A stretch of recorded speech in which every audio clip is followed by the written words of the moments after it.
In this episode of the Exploring Information Security Podcast, how worrying is SIM swapping in 2024? Computers now have primary control of critical functions. Houston, recommend vector transfer. Your go for APU shutdown on time. Roger, go for deploy. Nice to be in orbit.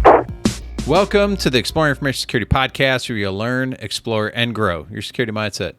I am your host, Timothy D. Block, and in this episode, we will be exploring how worrying is SIM swapping in 2024. With me to do that is Rob Fuller, a.k.a. Mubix, a.k.a. the Hacker Historian. Show notes can be found at exploresec.com/EIS. If you'd like to support the show, please rate us 5 stars on your favorite podcast platform. You can also go to the website. There's a donate button in the top left corner. You can sign up for the newsletter, which I plan to do something with as soon as I get enough people signed up for it. You can also hit me up directly at timothy.dblock@exploresec.com to provide any feedback for the show. You can hit me up on LinkedIn if you are a listener and want to connect on LinkedIn. Let me know that you listen to the podcast, and I will happily connect with you. So this was based on LinkedIn and the fact that Rob pretty much put out started a conversation that led to a lot of different comments, and I thought this is great. Would be a good discussion to have around SIM swapping and how relevant it is. Not to say that it's completely gone away, but how relevant is it really nowadays? And so we kind of talked through a lot of that stuff. And I actually have another LinkedIn post I saw that I've been a part of that I thought might be another interesting one. So I might reach out to that person and see if I can get them on the podcast to discuss it. And that might become a regular thing. If you have ideas for the show or points of topics for conversation, certainly hit me up. I'll see if I can get some on. I am still working on getting some different guests on the show, so I'm really excited about some of the upcoming people I'm trying to get on the show, and we're just really trying to work out schedules. So hopefully that gets worked out. But with that, let's get right into it.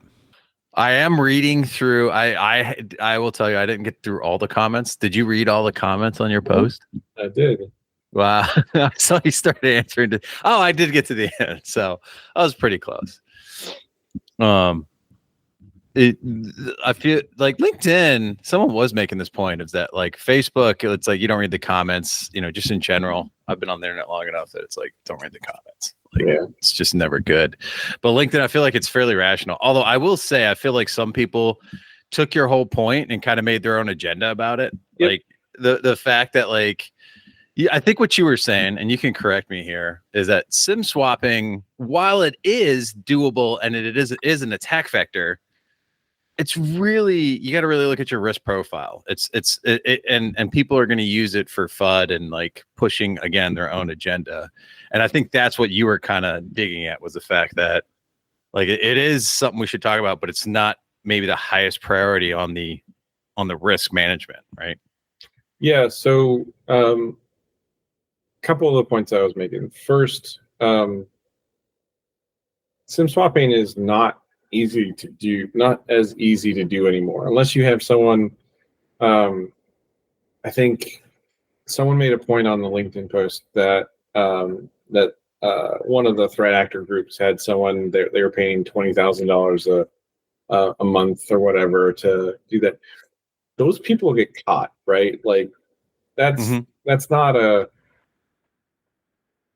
That's not a common scenario, right? Like, so if I'm the director of IT at Walmart, that might be a person who might be targeted. But one, they have to find out what carrier it is, and finding someone's phone number is a little bit of work. Sure, cool. And then they have to then convince someone at one of the mobile shops to transfer or swap the SIM to another like phone. Now, I don't know about you, but I'm on my phone a lot, right? Like there's a lot of people who are constantly on their phone. If my data plan disappeared out from under me, like, yeah, I might be on Wi-Fi, but I'm going to notice here soon that like my cell service is gone, right? Mhm. Like those bars going to SOS or gone is going to be a red flag for me. So, and I don't think a lot of people talk about that part of SIM swapping, right? So, I think that it's a really easy vector to detect.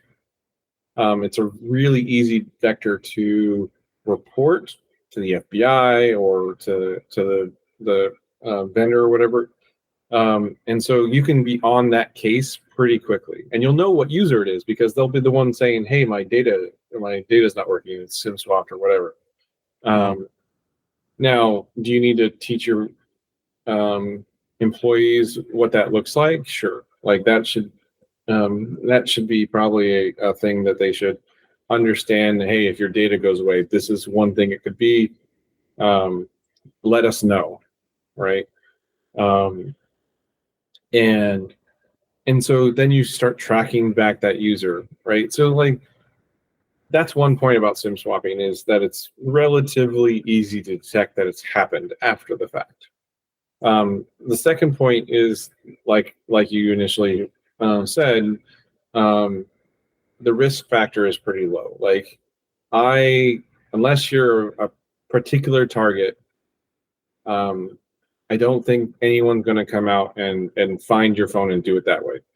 What's going to happen, and what has happened in other breaches, is someone said, I'm going to look at every phone number that I can relate to this one company, or I'm going to find one that's easy to swap because it's on Cricket or Mint or any one of the smaller brands, right? And I'm going to just go after whatever company this relates to. And so I think attacks of opportunity work. And then finally, the other point is that SIM swapping is wildly misreported. I have looked through some of the technical details on some of the bigger cases recently. And while there is one in particular, and I don't remember it off the top of my head, that was definitely SIM swapping, most of the other ones were APT actors calling in and having a phone number changed on an account through the tech support, and then getting their the new phone number enrolled in the MFA. So that's not SIM swapping. That's calling the number. Yeah. that's calling the tech support and social engineering to get a phone number changed. That's not SIM swapping. Is not where I have a new phone number. It's me stealing your phone number. Yep. Right. Yep. And that's one of the things that is really frustrating looking through these reports is like, this is SIM swapping. And then they detail how they did it. And it's like, no, that isn't at all. And so you have like the Verizon data report, which I think they do a really good job at trying to vet and do as much as they can, but they can only work with so many, whatever they're given. Right. Like, so, their SIM swapping list is like 100 or 1,000 SIM swaps or 2,000 SIM swapping breaches in the last year or last 2 years, and I'm just curious on how many of those aren't actually SIM swapping, right? Like, and it's is it 80% that are those tech support social engineering calls, or is it like half and half? Because from everyone I've talked to in the telecom industry, while they have to fight SIM swapping, like that is a thing that they're actively like working against and figuring out how to prevent it. Like it's a top tier item on like their CISO's like list.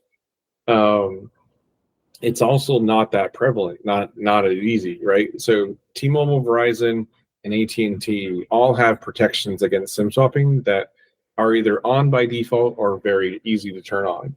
And so for an enterprise, like if you are an enterprise customer of AT&T, Verizon, or T-Mobile, you can turn that on for every one of your phone numbers, right? You just say, protect this against SIM swapping, or it should be default, but like, and boom, now phone numbers will no longer be able to transfer unless there's some, process through your company, right? So I just think it's overblown as a vector. It's one of those things, like going back to like password security, right? It's one of those things that we knew was bad. We found out was bad. It was bad for a little bit of time, but we're still thinking it's bad, even though it's gotten way better, right? Like it's just frustrating that we seem, and as security, as like IT security professionals, to get stuck in whatever generational knowledge we have, and then it doesn't change. Right. Yeah. Well, and like to your point, SIM swapping, right, has a business use case, because I just did it for myself because I got a new phone and I needed to move the phone number over to the new thing.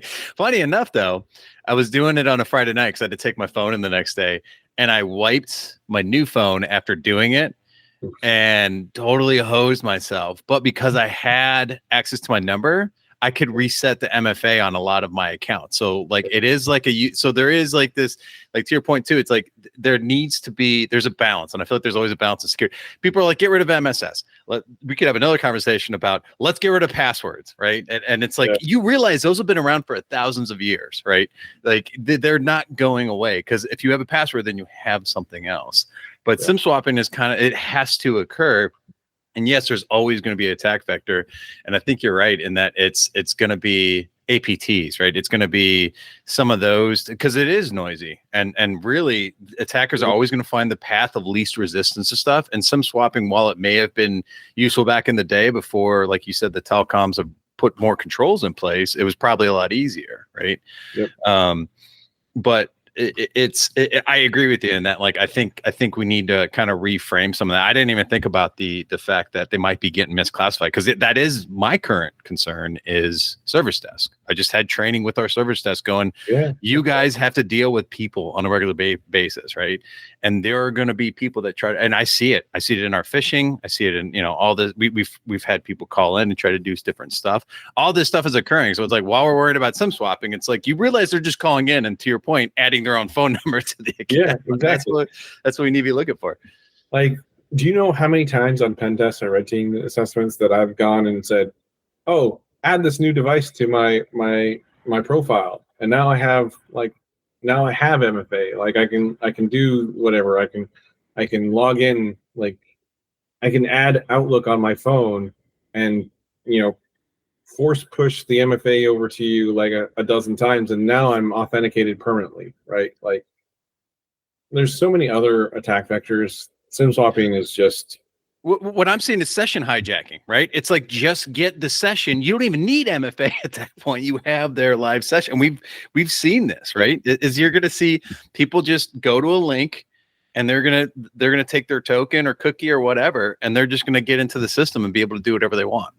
Yeah, and that's actually getting more prevalent because of like remote work, right? So people are using their home computers to log in, and those home computers don't have any of the security controls that that a company puts on their work computers. And so their browser is breached, or they have a malicious plugin or whatever, and they're logged in, and you'll see it. Like credentials through Stealer malware is crazy. Like people are putting username and passwords that they're stealing out of Chrome and Firefox and this constantly online. Like there's a flood of those credentials. And so if I can be in the browser and steal your saved credentials, I can steal your cookies too and your session data. Like, and then I'm logged in as you, just easy. So I don't even have to be, whatever. But like, so many other easier things and less detectable ways to be on someone's network. But yeah, let's stop using a full side of MFA that's usable because SIM swapping's possible.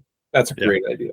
I don't Yeah. know. Well, and I will tell you, working in healthcare, and I know anybody working in the factory, in a factory-based industry where they're making stuff, they have people that's their only MFA. They do not have. They have like a flip phone. They do not have, a phone that has apps. And there's same thing within the medical field where there's people that have to be in certain places that can't have that kind of phone. They have to use more of a phone. They have to literally sit at a desk, get a phone call to be able to put in their code, which is not necessarily SMS based, but you know what I'm saying? There are scenarios where, because we all want to. Sim swapping does the same thing though, right? Like if you, that's the other fun thing is people say like you can enable the phone call, but not the SMS. It's like, if I'm sim swapping and that's your concern, I have your phone number. It will call me.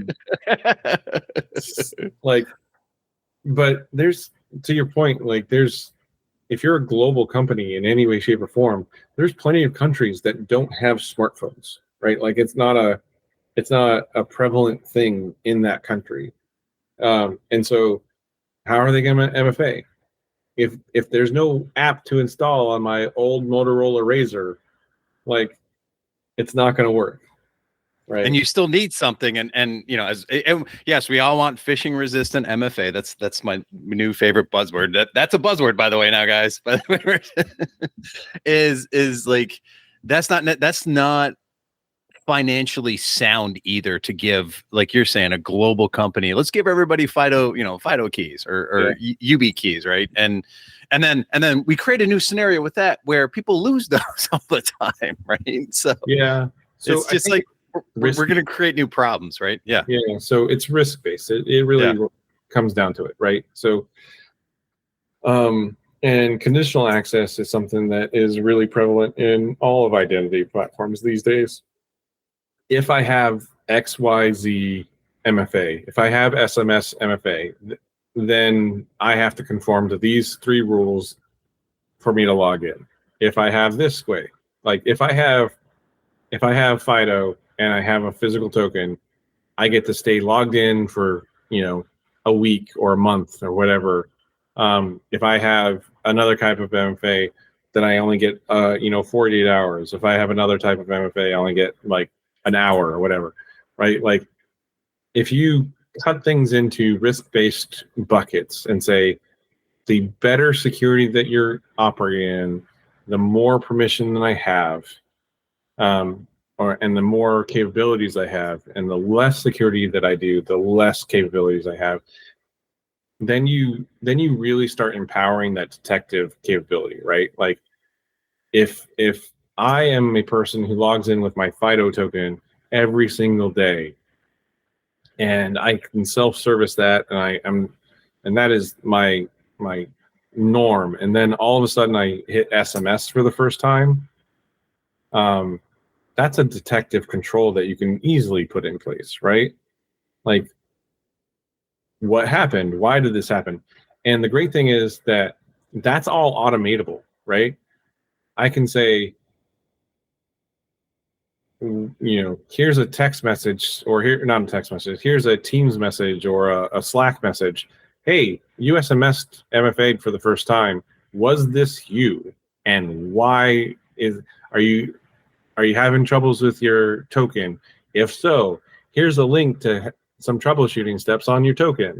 Like, have it all be proactive. And that's another thing I get on a soapbox about is like security should be super proactive, and should be user enabled.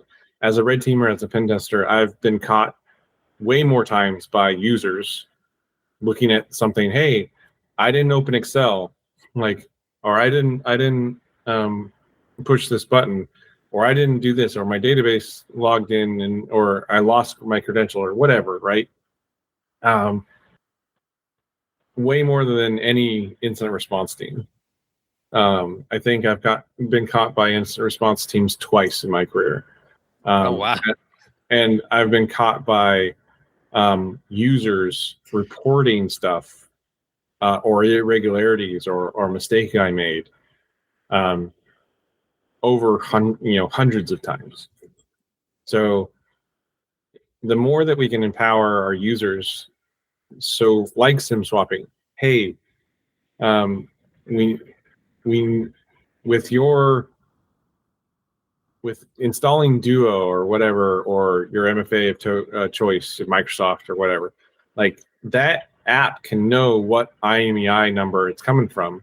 Like if you have any automation around, hey, this is installed on a new phone, then you can, or it's going to a new phone because SS7. I don't know if Duo can see this or not, but like if I can notice a new phone, I can then send a message in Teams or Slack or whatever and say, hey, notice you got a new phone. Was this you?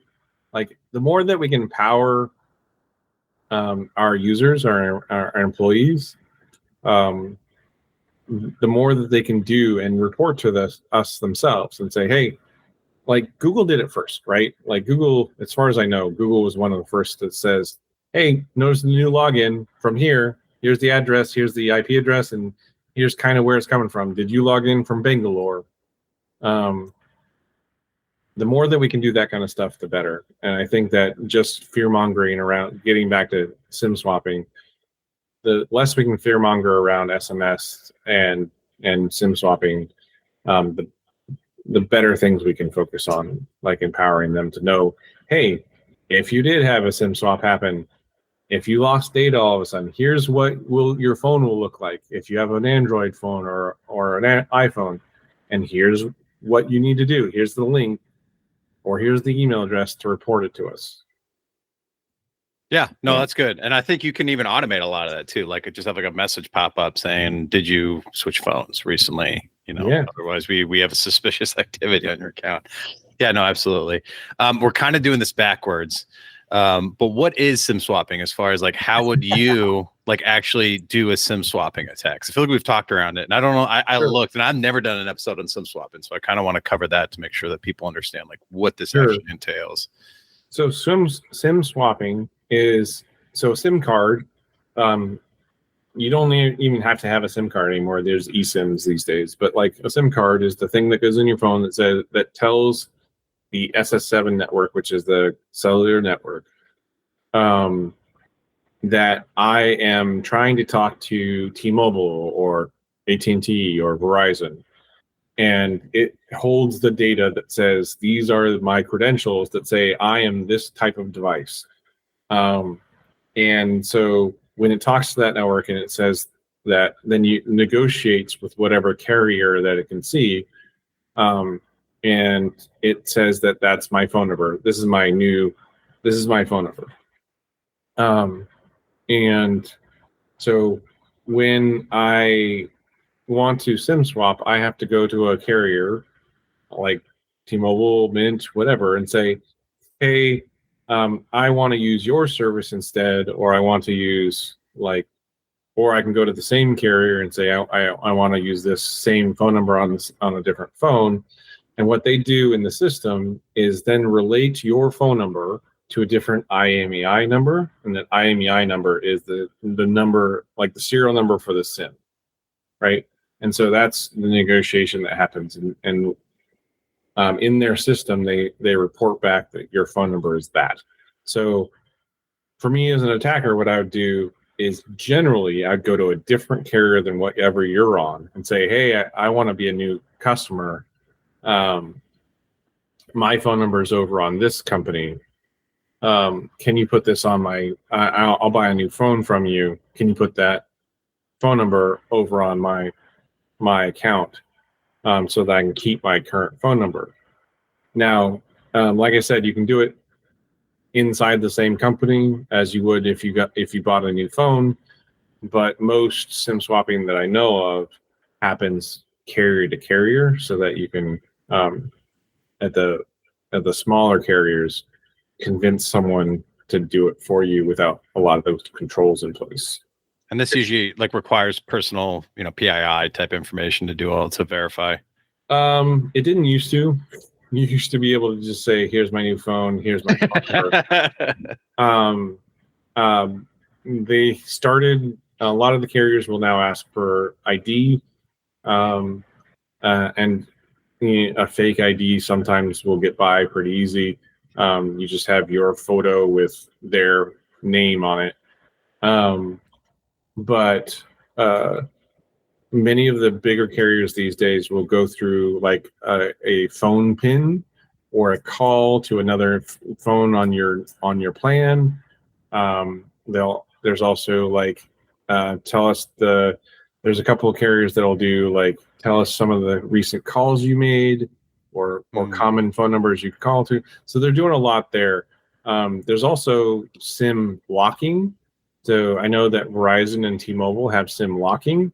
So what happens is you have to actually call into a support line to unlock it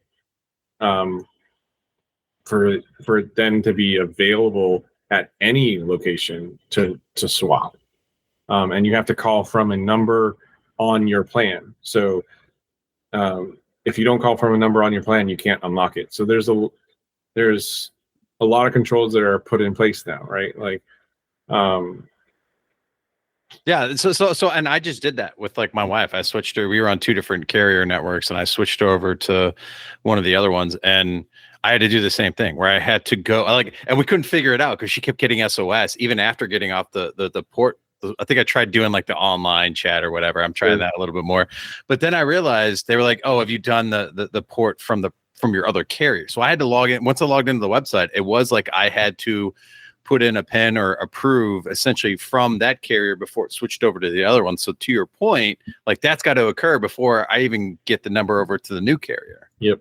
So I think you're right in that like it's just not something I had to deal with. Like, of course, I haven't changed carriers. I don't change carriers. I'm not one of those people that change carriers constantly for the new deals. I probably should, but it had been so long because I remember in the past it was a lot easier, and it's just gotten a little bit. There was some different stuff I had to go do to essentially get it over, and that would have been, what I said earlier. That was a business use case, but that could be considered SIM swapping if it's more malicious intent. So it has to occur, but it seems like the carriers are getting better at these types of attacks.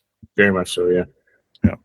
Which is good. That's always, but see, and that's where people want to focus on the FUD and the fear. And it's like, no, we're actually making improvements in security, right? And like, I want to see some more positive things coming out saying, yeah, we're starting to tackle this problem. Now it's creating new problems because now people are just calling into the company's, support desk and going, hey, add my phone number. And then that's the same exact thing, right? Sure. So one last question I had was hard SIM, because you mentioned that there's a hard SIM and now there's like eSIMs. Are they really any different, or have you? That's a can of worms. Yes. So eSIMs aren't any different when it comes to SIM swapping, other than do not lose the QR code for the that they send you for your eSIM. Because someone steals that, they can load up your eSIM just no problem. They don't have to have a physical one. So they're not super separate. Just make sure you get rid of that email or wherever you get your eSIM QR code from. The other piece of can of worms, I guess, is there was a talk at BrewCon where they talked about infecting eSIMs on Windows 11 because Windows 11 has an eSIM driver in it. And so, really? So eSIMs are a whole new frontier. There's a lot there. Won't go too far into it, but from a SIM swapping point of view, they're pretty much the same. Okay, gotcha. Yeah, maybe that's a future episode. It sounds like, and everything else new comes out. It's like they didn't really put security thought into any of these designs. So there's probably some new attacks coming out. Yeah. But look forward to DEF CON. Yep. All right. Anything else we should mention about SIM swapping? I feel like we've covered it pretty well.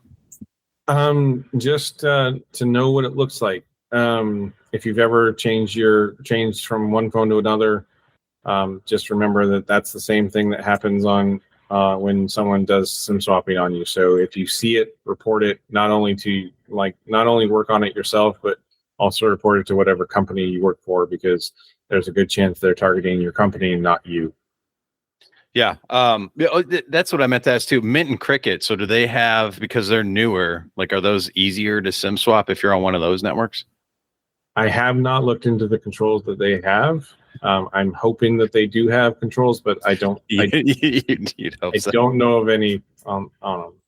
That's probably another good recommendation for people, right? Is understand what it would take for you to switch your SIM, and to that point, what we've kind of talked about is maybe at my level, your level, not a big deal. But if you're a CEO, if you've got some sort of if you got a high profile, right, you're kind of considered a high risk user, you definitely want to be concerned with this kind of stuff. Yes, you absolutely. Before the show, you talked about threat modeling, but I think that if you have the ability to really hurt the company in any way, shape, or form, either through money transfers or emails that you can send as a CEO, or if you're a domain admin, whatever, if you are a high risk individual, you should not be allowed to have SMS MFA. But for everyone else in the company, probably fine. Yep. Cool. Love it. All right. Well, thank you for joining me to discuss SIM swapping, man. No worries. Thanks for having me on. And that will do it. Hopefully you learned something. If you didn't, email me at timothy.dblock@exploresec.com or reach out to me on LinkedIn and let me know what you didn't learn, and we'll cover it in a future podcast. We'll see you next time, Security Explorers.